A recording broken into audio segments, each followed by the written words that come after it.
Hey everybody, wanted to come on quick and show you what I'm doing here in the kitchen.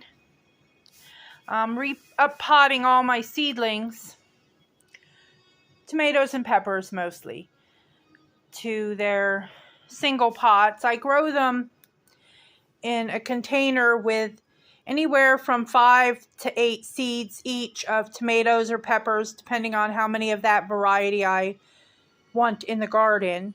These are jalapenos, and I have probably 10 plants of those, 2 different kinds. But I take them and separate them into their individual little pot and hope they get a little growth spurt. I have another month before these will go outside. This is a cute little pequeño pepper. And I had some mystery pepper seeds that I decided to try to grow. And here's my favorite, the Britannia. It's a little green, stripy, dwarf type tomato. These ones are called Full Moon Kiss, which are another dwarf, which I'm excited to try this year. Of course, I've got potting mix everywhere. But tis the season, And over here under my grow lights, when you're planting your seeds, when you put, let's say, 5 seeds in a pot, it doesn't seem like many pots. But when you start separating them, it can get a little out of control.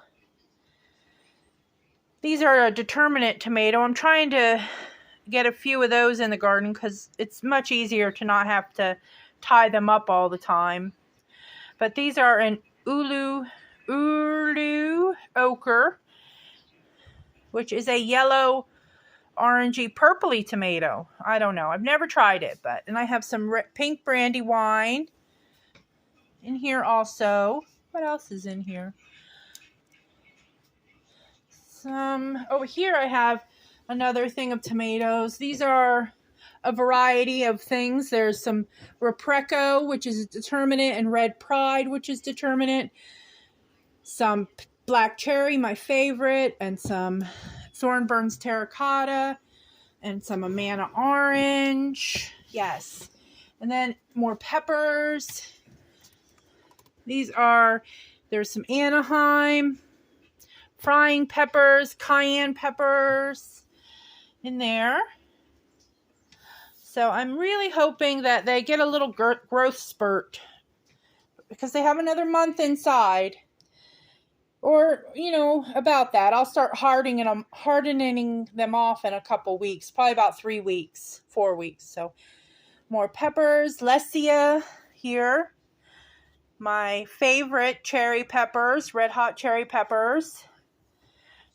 Some Ancho Grandes. You see them? This is the only one that came up, an Orzo Compolo, which I hope I can make happy. Little guy. A whole tote of Cubanella. Another one good for frying. Over here I have Taget's Lucinda there. And sweet marjoram, which I need to separate into many more pots because I sowed it very densely. So anyway, so that's what's going on in the kitchen under grow lights. Everything's looking pretty good. I'm happy with the results so far. And outside I have a few growing also that I'm already hardening off. It's raining today, which is wonderful because I have beets and Swiss chard seeds and lettuces and radishes that need the rain. But over here on the table above Algernon, I have some seedlings. I have celery.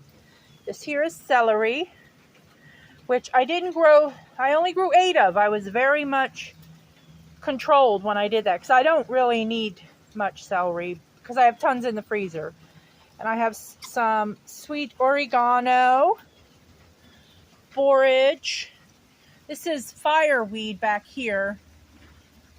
Willow herb, as they call it in the United Kingdom, but fireweed, yarrow.